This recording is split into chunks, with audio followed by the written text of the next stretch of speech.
Well, so welcome, Eric Speiser. I appreciate you coming on the show. My pleasure. Great to be here, man. We've known each other, I don't know how long, quite a while, but I know we've had a lot of connection with guns, collecting guns, because I used to actually have a pretty decent gun collection. We'll get into that a little bit later, but why don't you introduce yourself and kind of tell people what you do, like what's your day job and how did you get started with that? So my name is Eric, and I am a movie prop collector, but my daily is I'm a firearms gun enthusiast, and I own a small boutique gun shop here in Stuart, Florida, called Off the Set Props. And what I do is I connect screen used movie prop firearms, blank firing adapted, live fire, rubber stunt guns, and I bring those from studio to set to collection. The idea was to be able to bring things that we see on screen back to life, as well as bring them into private hands and ownership legally through the proper channels with the proper licensing, either through importation or from movie studios or from different prop warehouses. And then the other aspect of it is the more collecting side is the costumes and the movie props, you could say, and how that kind of folded into graded comic books and photographs and artwork and all sorts of fun things in this hobby.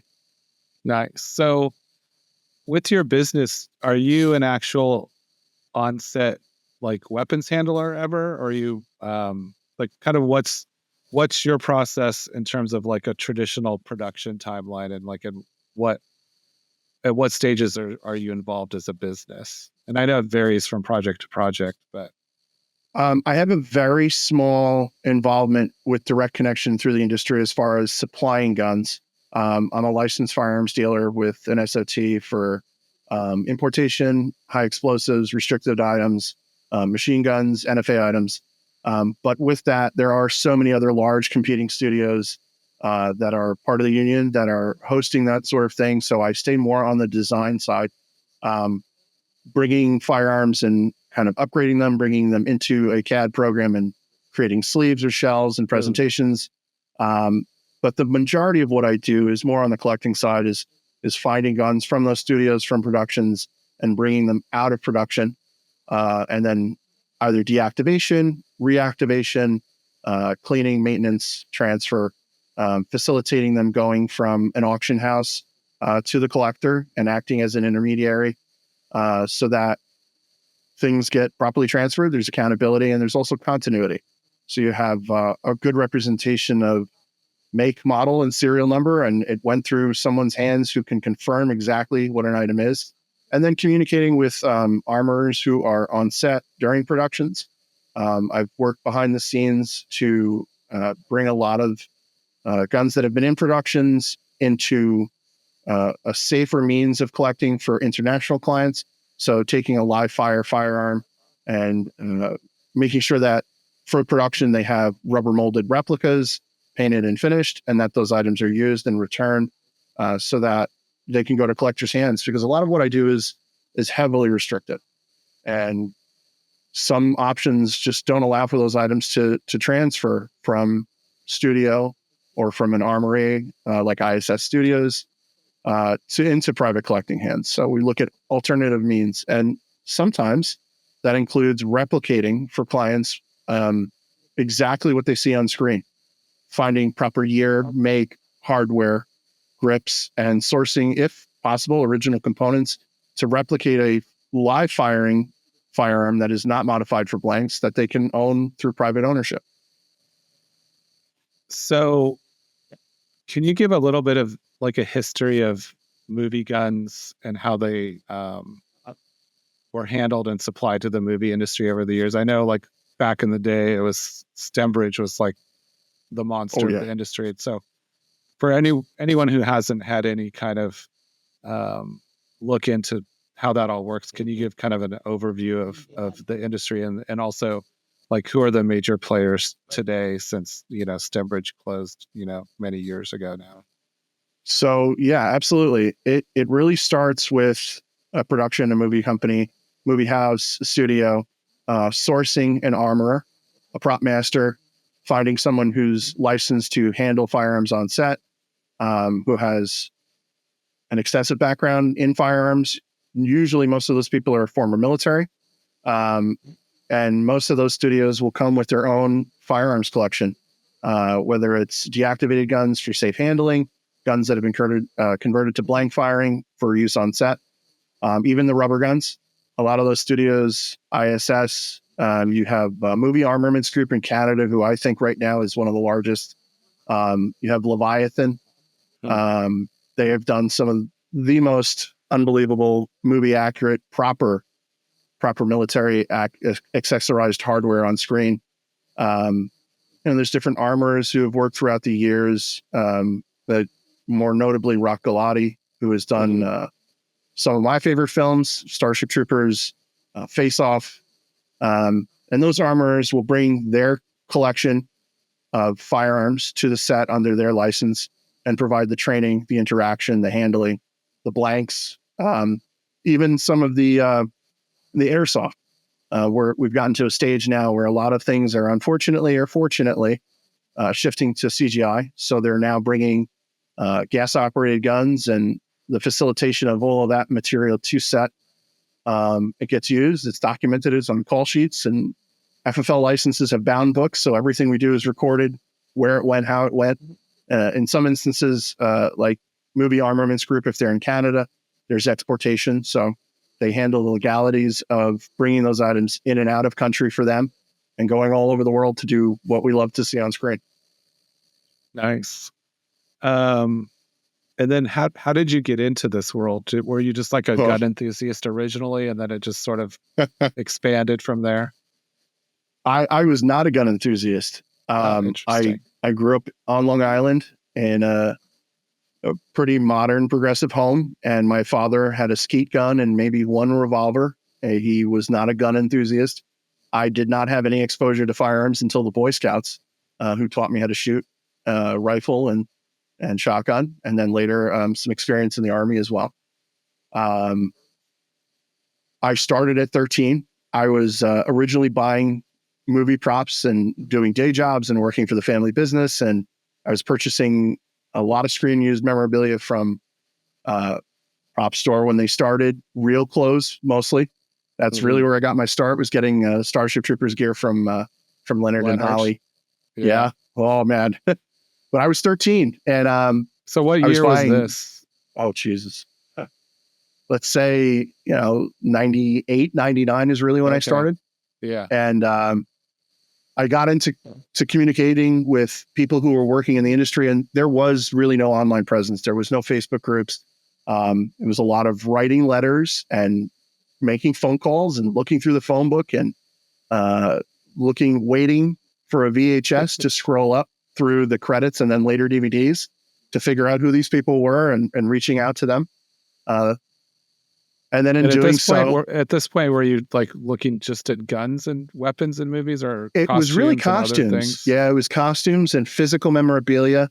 I started buying that stuff, like the Starship Troopers. I don't know which way it's on me. Yeah, I know Real Clothes is really big with Starship Troopers. They were the provider for Sony. Yeah, and to this day they still do.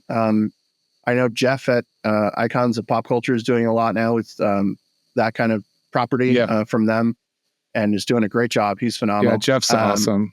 Yeah, he really he puts up with a lot of picky collectors, and I highly respect that. And he's been around forever. Yeah.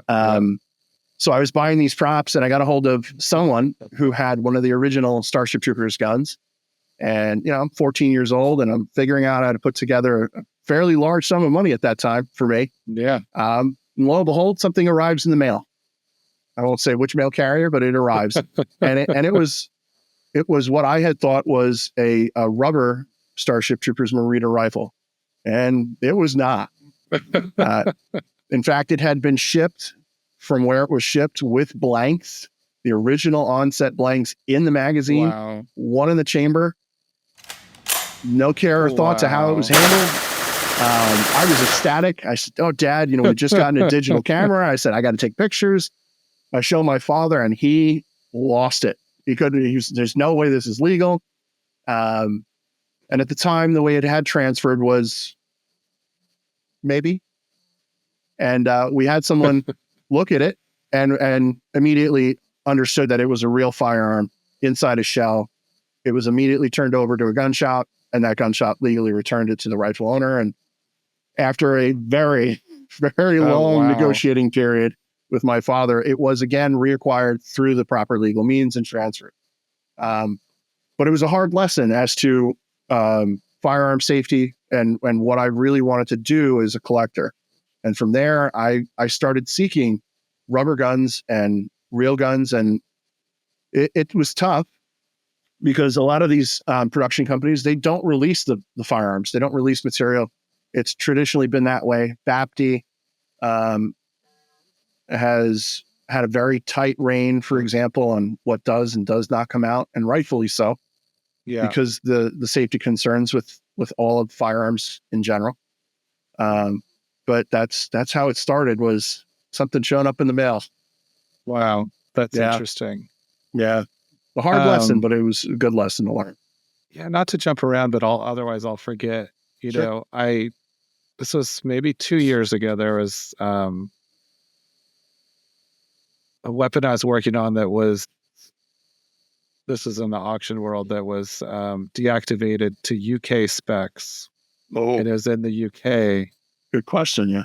And when I actually I had a ATF guy that I would reach out to with questions, that I gave him the details of like how it was deactivated. He was laughing. He basically said like 2 little changes in it, you've got like a fully functional like firearm. Mm-hmm. So like, have you had much experience sort of comparing and contrasting how things are quote deactivated in England versus here, and like, do you just have general thoughts about that? Because I found that kind of surprising, because I always thought things coming from England were pretty inoperable, but he was like, no, you can just get these 2 parts and swap them out, and you have like a fully live firearm, basically. So the UK, a lot of places outside the US, of course, have heavily restricted gun control. Yeah. Laws, rules, regulations. They have an old standard for deactivation and a new standard. The new standard, I would say, is 95% compliant with the United States' ATF requirement for deactivation. Yeah, and this one was to the old standard, the one I was dealing with. Yep. A lot of the Judge Dredd pieces, some of the Blade pieces were old and then upgraded to new spec. And those eventually went from a legal exporter from the UK here. But the majority of what comes in is old spec, because the studios retain these items for 20, 30 years because they can be constantly reused. In fact, getting new firearms internationally is even harder. So they don't typically let things go for that reason. But the deactivation standard is relatively laughable on the US side. In the United States, ATF considers the receiver to be the lower portion of the firearm that is serialized. In the United Kingdom, for example, their restriction and control is typically on the barrel and the ammunition. So the deactivation procedure for that is usually welding, cutting, opening, modifying the barrel so it cannot receive any form of ammunition, which leaves the firearm relatively operable. I have seen some instances where they will demill portions of the slide or the frame or the receiver to weaken the integrity. But the reality is on the US standard side, it's still a firearm. Unless the frame is cut in 4 places, welded, torch cut, in half or split so that it cannot permanently be reattached, it is still considered a firearm in the United States. And a lot of people are not aware of that, or come into acquisition of movie props and are not familiar with that formality. It's one of the things I do is either completely deactivate something to proper standard through welding and disabling serviceability, plugging. But yeah, the UK standard is very different. They allow for magazine removal, slide manipulation. All of those things are still functional. But yeah, it's unfortunate that the laws are what they are there, because it prevents a lot of really cool items from coming out. Yeah. But there are also items that have come out and have entered into the United States without the proper transfers, and those things privately change hands. And I always caution people about acquiring firearms to make sure that the due diligence is done to ensure that they have been legally imported and or deactivated. But that is very often the case. Swap of the barrel or change of a part, and it's very much ready to go. Yeah.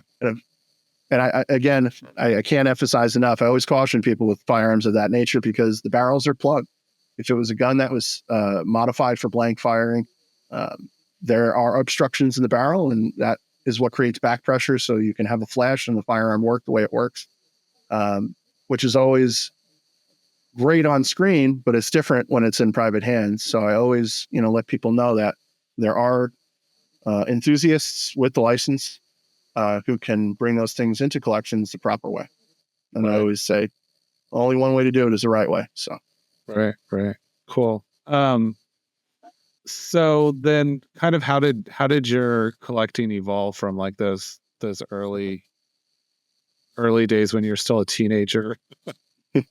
my father was a Star Trek guy and I was a Star Wars guy. Okay. And I think I wore out The Empire Strikes Back on VHS. But it really stemmed from my enjoyment of collecting comics. Comic book stores then were prevalent. I was a Marvel guy and slowly transitioned into to Dark Horse as things like RoboCop and Starship Troopers and Terminator franchise started to expand their universes. The comic books really drew my collecting of what's cool in this outfit and that costume. And I wonder, does this really still exist? Is it out there? If it's on film, how could I get it?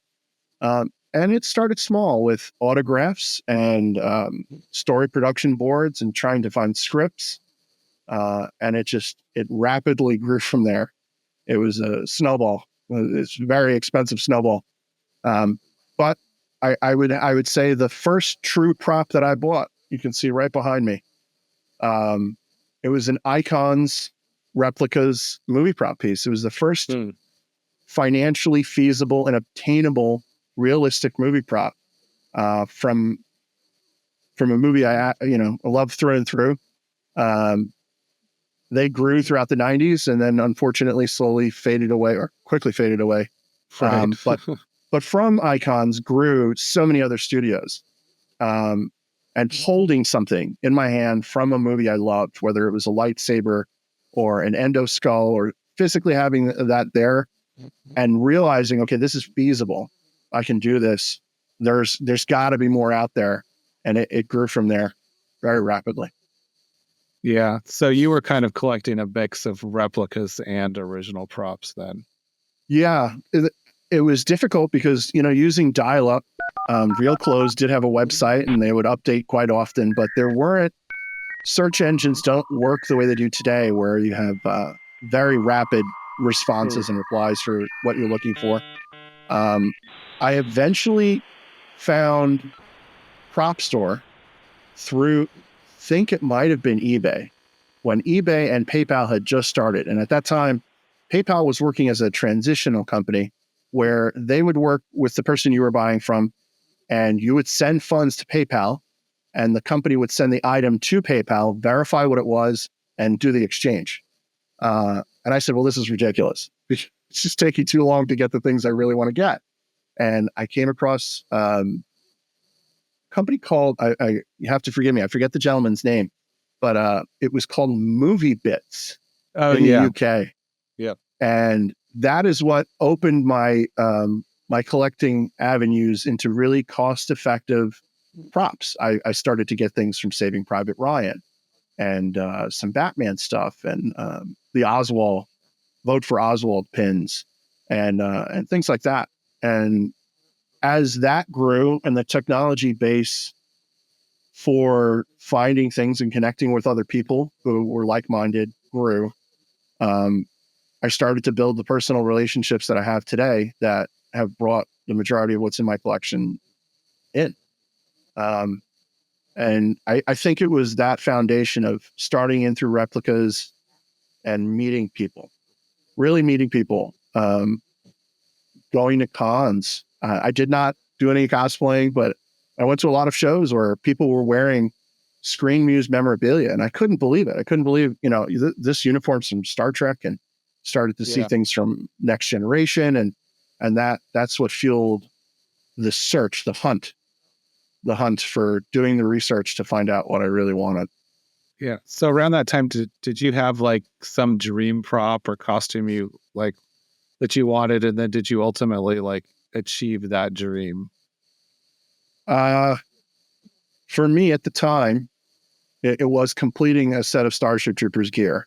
And I would be reading the comics, and I flipped to one page in one of the RoboCop magazines, and there was an advert from Sony, and it said, "Win a Starship Troopers helmet and win a Starship Troopers rifle."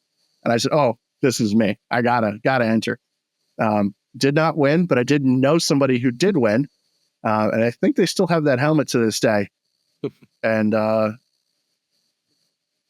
yeah, it was tough because trying to find pieces became harder and harder. But I eventually slowly pieced together a complete. Now I was very young, so I was smaller in stature, but I completed a female set of armor that was used by different characters in Starship Troopers, and eventually wound up with a full set. And I wore it that year for Halloween, regrettably so. That was the most painful. I do not know how those extras did what they did. 35 pounds of gear, does not breathe, looks beautiful on display, great in a collection. Most uncomfortable experience in my life. And I remember as the night went on, slowly taking different pieces of the kit Right. off. But it was that. I always wanted the Starship Troopers rifle, and that drew me to the hunt. But that, a lot of people use the word grail, and I vain from using that because it's just, there's too many grails, too many wants. But I think as a collector grows and you grow in age and nostalgia kicks in, your desire for different pieces grows. I've always wanted something from Return of the Jedi, and I eventually got some pieces from the Endor set, which was great. Oh, nice. I've never gone full tilt into the Stormtrooper blaster. I think that's the one that's always eluded me. Many times have I made a few bids, but the numbers have grown significantly in the industry now to Oh yeah. rather unobtainable Yeah. for most collectors. Good or bad, but I think an original Stormtrooper helmet or biker scout helmet would be right up there. That's the ultimate for me. Yeah, it's funny because when I first started collecting, this was more like 2002. Like you could get a Stormtrooper helmet for like 20 grand. That was sort of like you could kind of get almost anything for 20 grand back then. It's, oh man, is it baffling? Yeah, Yeah. Yeah. I mean, I yeah. I went through my own phases, but I switched completely out of Hollywood movie props and costumes to rock and roll stuff around like 2010. But and I went through different focuses over my whole like movie prop collecting time. But my last focus was on movie prop guns and weapons. One, because, they look cool.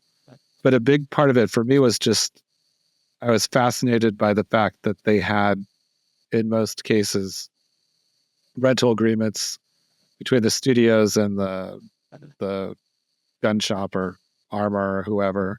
Mm.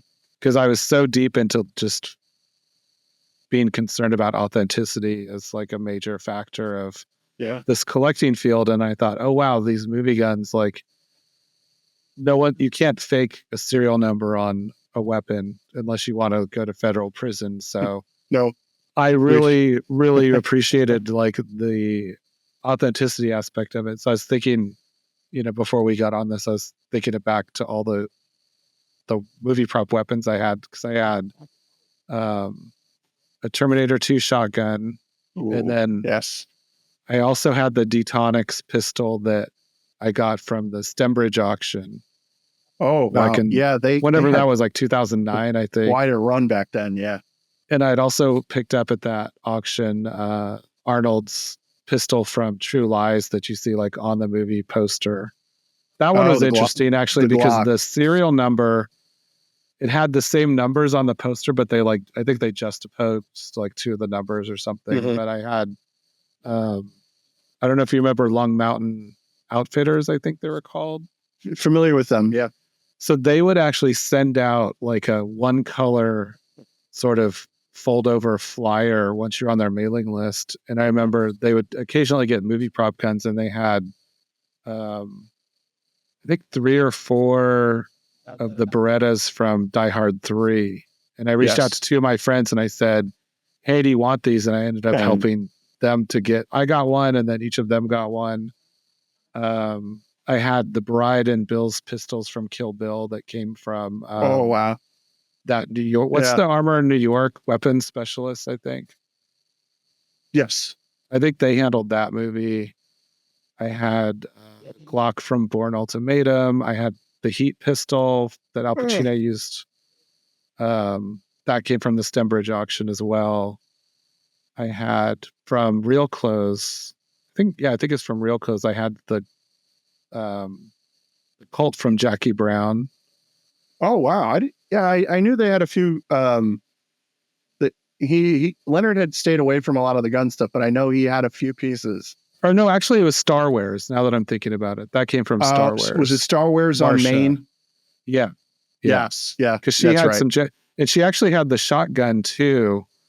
But I was living in California, and I looked it up, and it would have been illegal to own. So I thought, because it was like sawed off. I had a PPK. That was one of the reasons I left New York. And came I had a PPK from James Bond License to Kill. I had Bridget Fonda's pistol from Point of No Return. I had no idea you were that far in. Yeah, I had a shotgun from Natural Born Killers that you could like screen match to the poster. It had like some paint chipped away. I did have one of those Sterlings from A New Hope that I bought from Prop Store when they originally offered those out. I wish I still had it.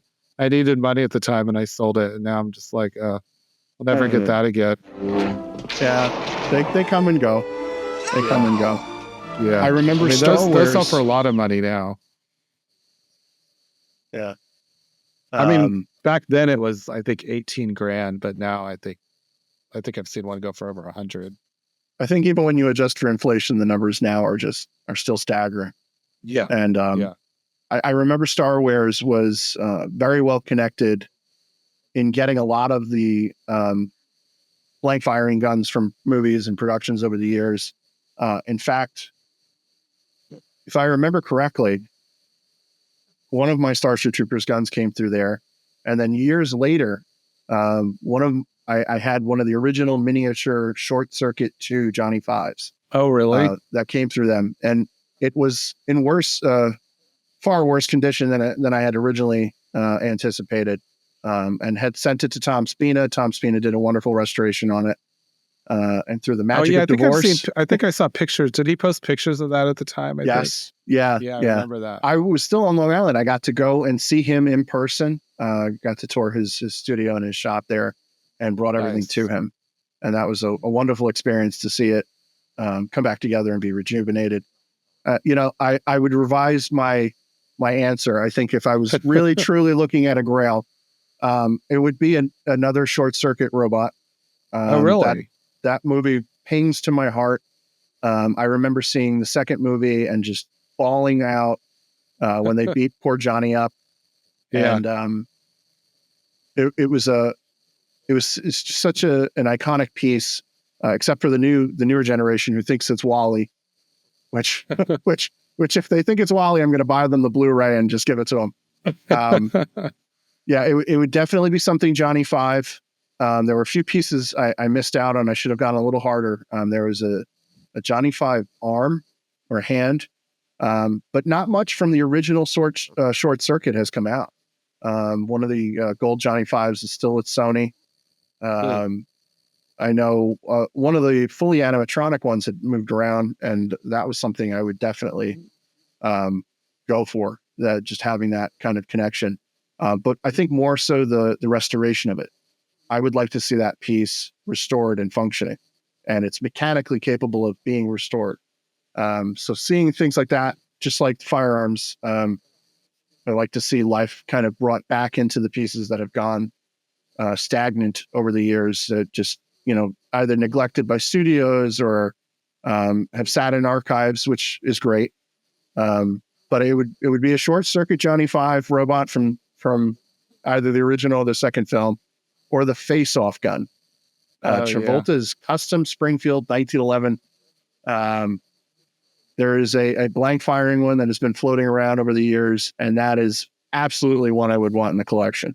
Just the visual representation of that piece, and that the portrayal of that character on film, I think is what makes it, as with most guns, it's really the actor who drives it on screen, and then it drives the desire to bring it into a collection. Nice. So if someone was interested in getting into collecting movie prop guns, and there's two versions. Let's say they live in like Nevada or Arizona versus California. Like what advice would you give to someone where there's either very stringent gun laws or like more looser gun laws? When comparing the two, there are some places where the restrictions are they make it impossible. It's not legally feasible to obtain the property. California has become much better with that over the last several years, as politically the trend has changed. Gun ownership is expanding there, but there are places like New York where the restrictions are just too much. It just makes it not possible. When it comes to that, I always recommend people look for static rubber guns, pieces from their favorite movies.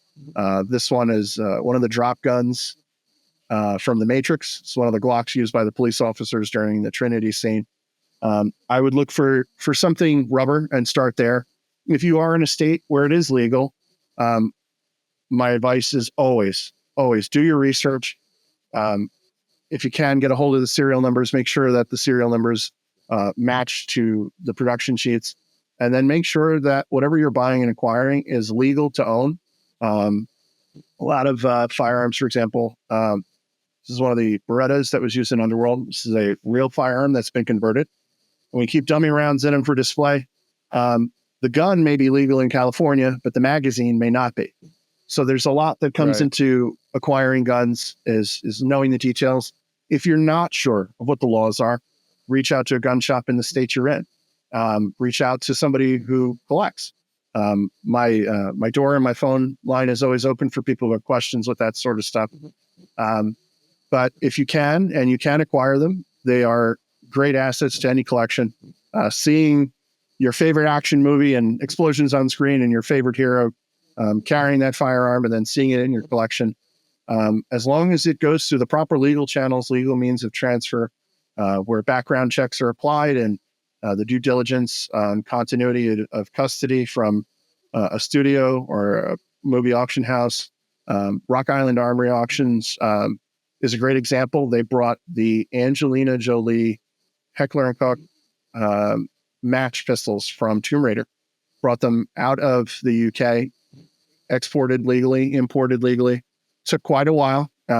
People, when dealing with firearms, safety is always the number one concern, but patience is the most important. Understanding that there is a process to acquiring these things, and if done correctly, resolves all legal issues, and ownership can be had. So follow the rules. That's the golden rule. Is with firearms, you can never be too safe. You can never be too sure. Check, recheck, and do your research.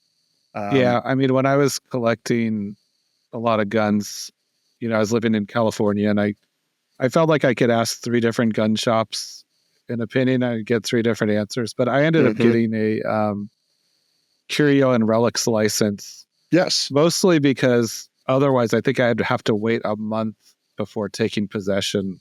Like you could only take possession of like one handed gun a month, I think, at the time. And if I had that, then I could do as many as I wanted. So the CNR license is a good gateway. It does, from the legal perspective, can put you into a bit of a rock and a hard place regarding bound book and material books.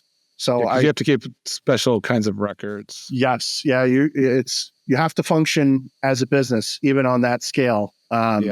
And the handlings with IRS and taxes and all of that. So I do often advise against the CNR license. CNR has not been revised and often applies only to firearms of a particular date. I believe it's 50 years. Yeah. So there are a lot of items now that are AR-15 platform firearms, for example, that are coming into CNR, which if it's something from like Full Metal Jacket, those become very accessible through that license. But I think if you're legally qualified to take possession and you can do the 4473, the background check form, I would always advise someone going through a gun shop. The difficulty with that, though, is there can be some publicity involved. So finding a gun shop or a licensee who understands the importance of the privacy of collecting firearms and movie props specifically, and values that. I did sell a movie prop once, and it went off, and it wound up on an Instagram page and got 100,000 likes, but the client was not happy. So with life come lessons.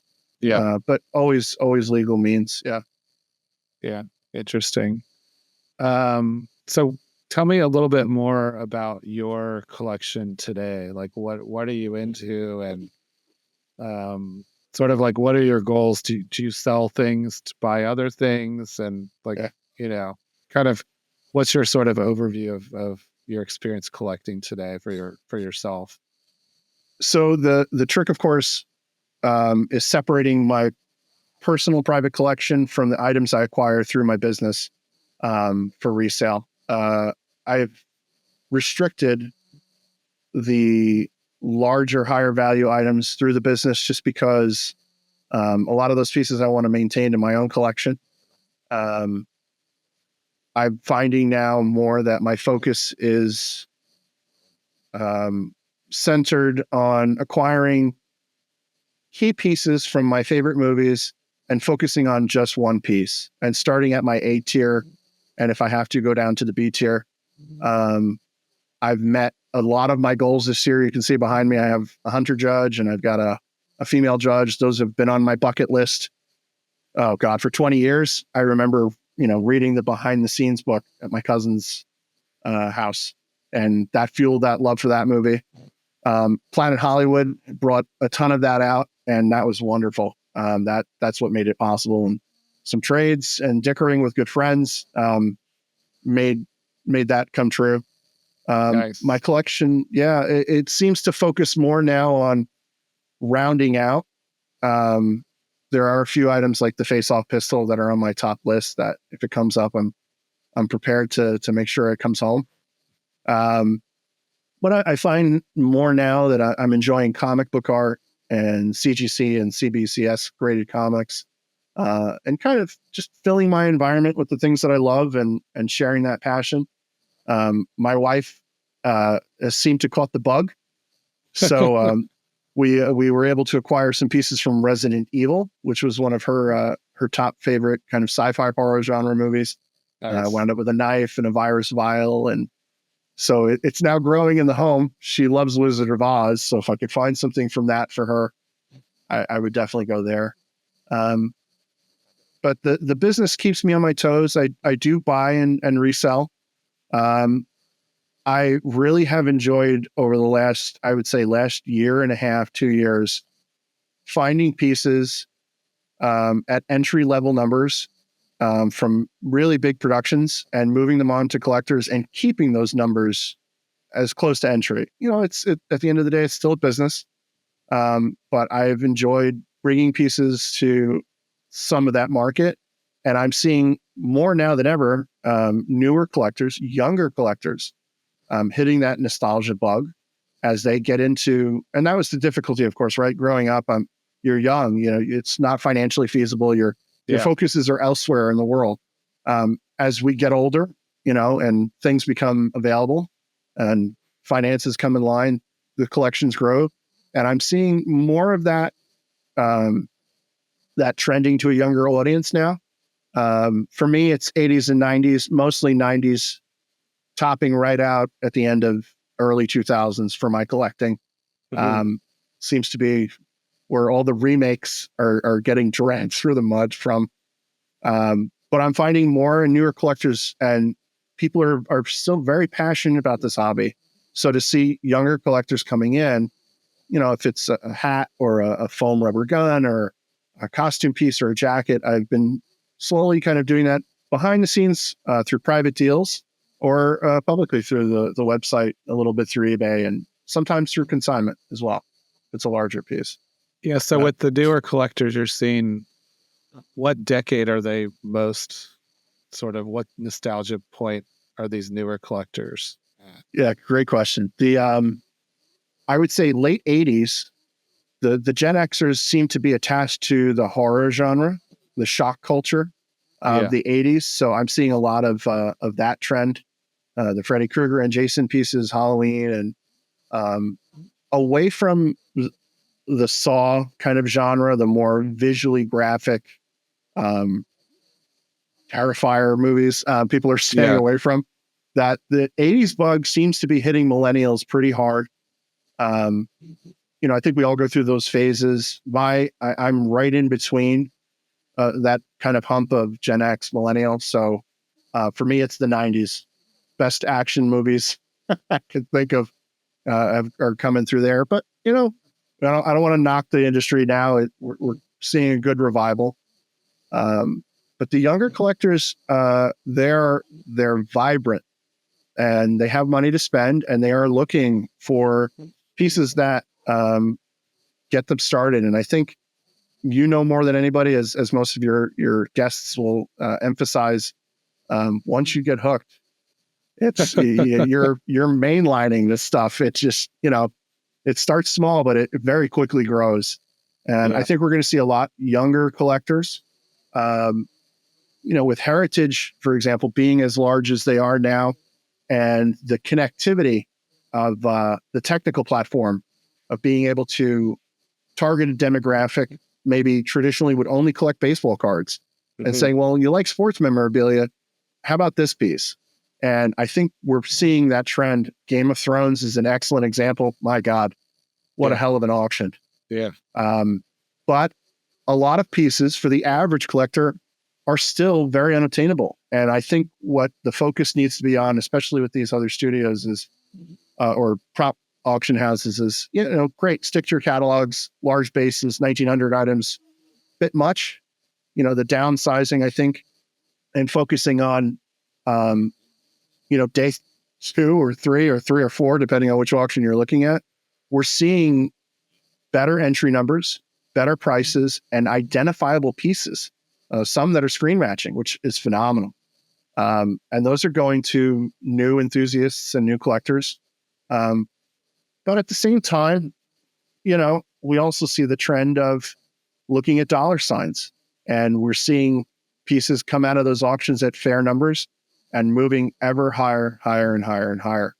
And, I caution fellow collectors, to kind of take a little bit of a look within and figure out, what's really driving their collecting.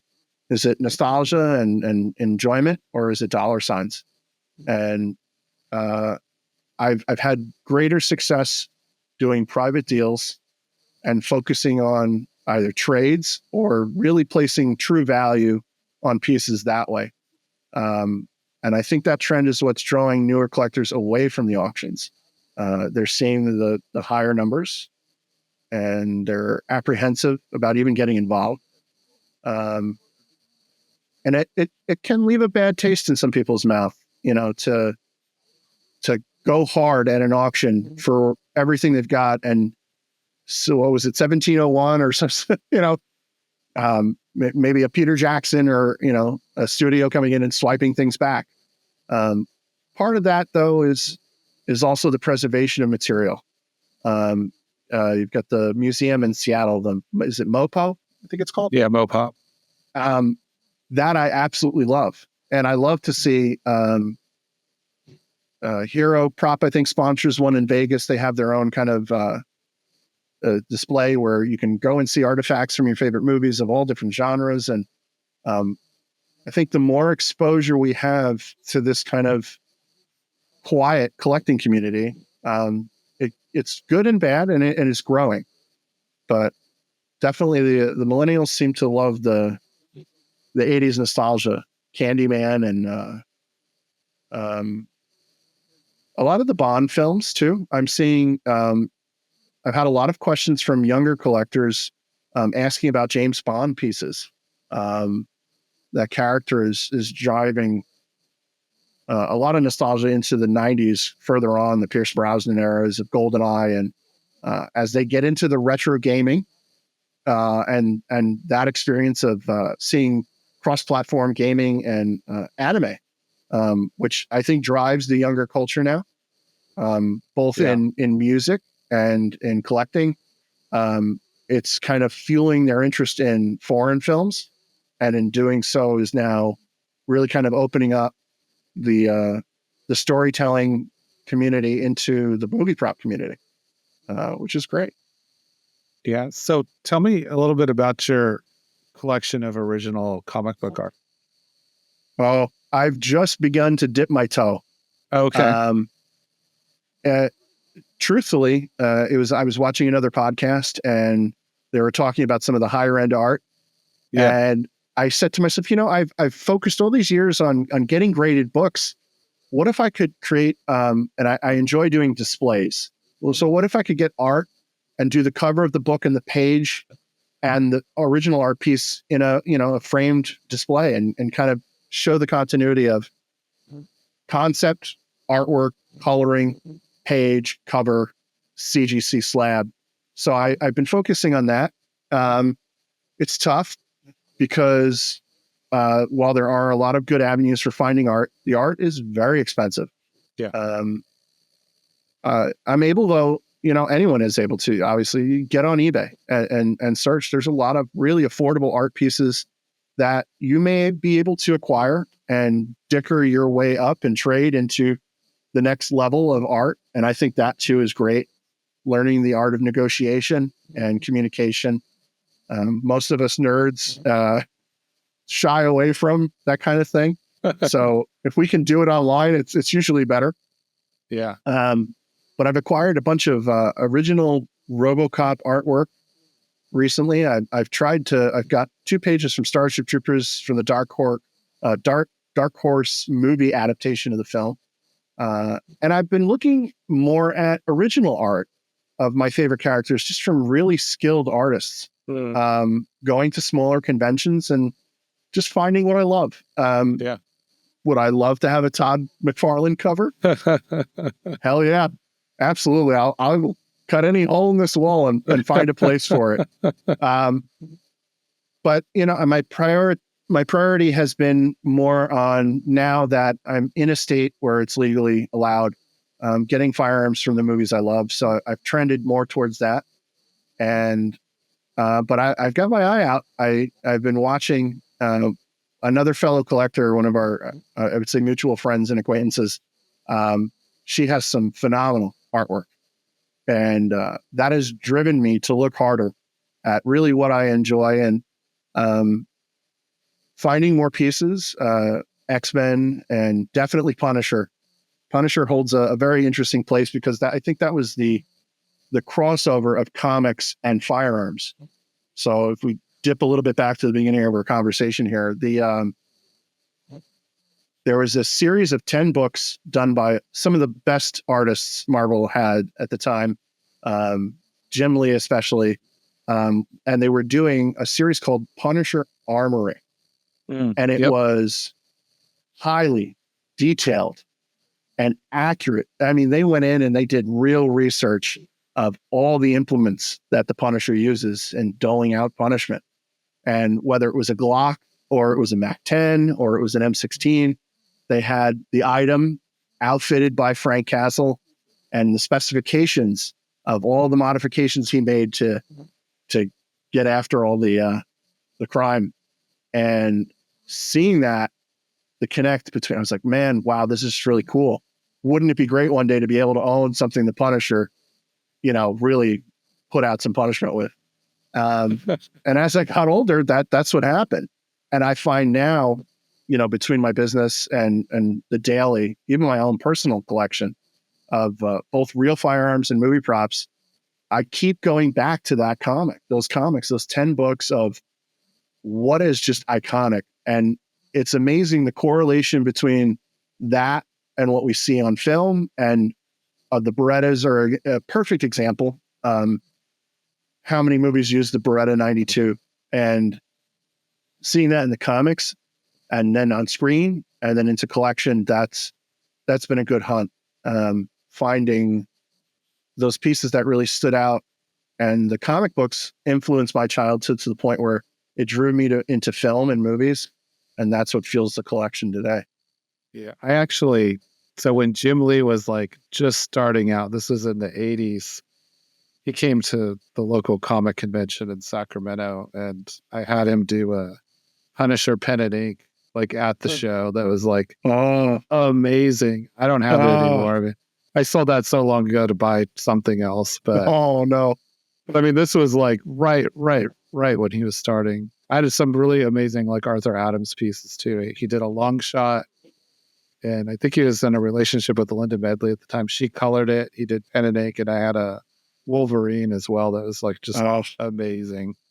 I have a few autographs from Jim. I would love to have an original piece and sketch.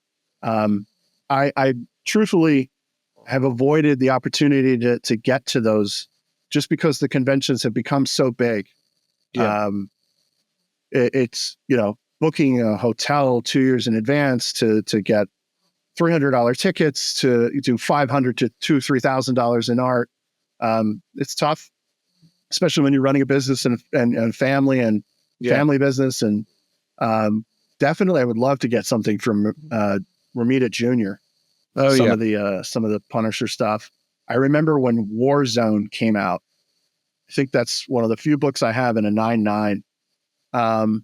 That original red imprinted embossed cover with the cutout and the Punisher dual wielding just two Uzis and a stream of brass casings everywhere. And to this day, every time I look at that cover, I go, damn, I love what I do. I wouldn't change it for the world. Absolutely wouldn't. And is it John Bergenthal that's playing that character for Marvel now? Yeah. I may be getting his last name wrong. The guy from Walking Dead. Yes. Did the Daredevil like the first series. Season. Yes. Doing excellent portrayal of that. Yeah. And I have a few things coming from Terran Tactical, which did a lot of the John Wick stuff. And I believe there's another Punisher series coming. So if we could see that dark, gritty character come to life, maybe pull the MCU away from all the soft kind of Disney. Oh man, it's tough. It's strange to say, but when we want to see, violence on screen, I think it if done artistically, it can be great, as long as we can separate, fantasy from reality, of course. Yeah. And I think the gloves need to come off. They need to stop writing comic books and film and Netflix specials and for this kind of softer genre. When looking at the movie prop community, and we kind of pull back, right?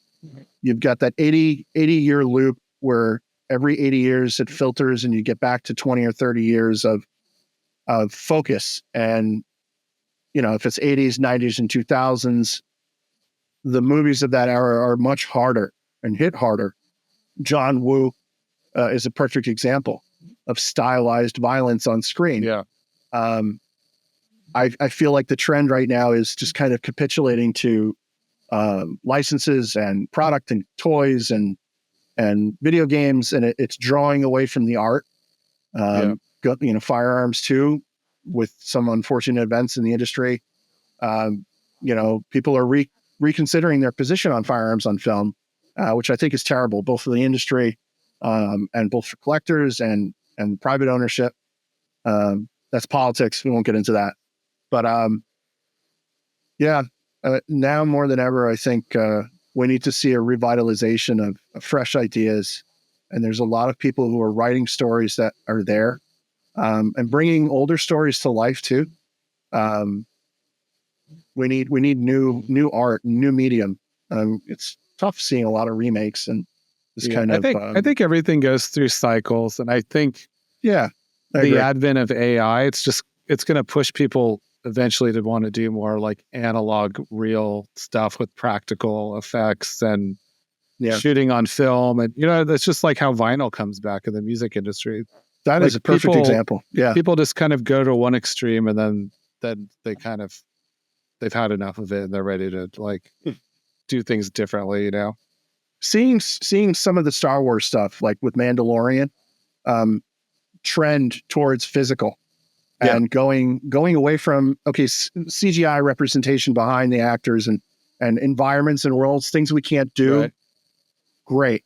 But seeing them go to practical effects and model making and hands-on, it is a dying art, but I think there is a real drive by artists who are bringing that back, and that has to be encouraged across all boards. Absolutely all boards. As a gun enthusiast, my gag reflex kicks in every time I see a CGI flash and no shell casing and no visceral response from the acting talent to what they're doing. Well, I think even people that aren't technical and understand how movies are made, like instinctively, subconsciously, like, when you're looking at something that's not real, Absolutely. Like even look at Rogue One when they had, Grand Moff Tarkin and Princess Leia, and like, it's impressive, but you can tell it's a cartoon, basically. I understand the safety concerns, of course, with firearms and the liability of all of that on set. And it can be done safely. It has been. It will continue to be done safely. Experienced people who understand the importance of safety and control. Training, of course, is the biggest thing, both for collectors or actors or enthusiasts. Safety and training is number one, of course. We're seeing a greater trend on YouTube, towards the cinematic revitalization of guns in that genre. And I think Garantham is a perfect example. He's been doing these adverts where he's getting dressed up in Master Chief Halo armor and going out and someone has built an original, Halo rifle and a Halo pistol and shooting them. And that I think is wonderful. Seeing more of that and the connect is great because it brings the training and emphasis of safety and then the enthusiasm of, what we've all grown up with and loved. And I think if the industry can focus on doing that more, we'll see the shift. We had that kind of slowdown, unfortunately, in the industry.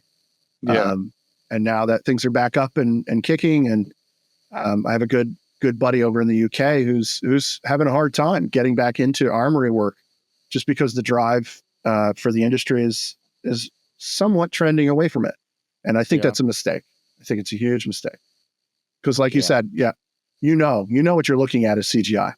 It just doesn't add up to the action and the movement, and can't fake it. Yeah. So before we sign off, are there any pieces in your collection specifically that you want to talk about? Yeah, absolutely. I pulled a few things out. Nice. Some are rubber, as the Glock piece. This is one of the pieces I'm looking forward to hopefully acquiring. It's been floating around. This was one of the Total Recall pistols. I'm always looking for one of these in the blank firing version. One of the benefits of having the licenses that I do have through the business and my FFL is that it allows me to have some of the big boy toys. So I figured I'd pull out a very visually iconic piece. Predator, if you've seen it, Terminator, an M16 with a 40 millimeter grenade launcher. Nice. Just absolutely chaotically iconic. But this was one of the guns that seeing in the Punisher comic kind of kicked it off for me, as that was one of the NFA restricted firearms I had to have, which are obtainable. Suppressors and machine guns and grenade launchers you can legally own them. It's a paperwork process. What else? Let's see.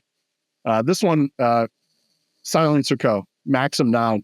Looks like a Judge Dredd gun. It the does. entire front of it is the suppressor. It's Glock fed. This is one of the original modeling bases for, I think it was Hobbs and Shaw or one of the Fast and Furious films.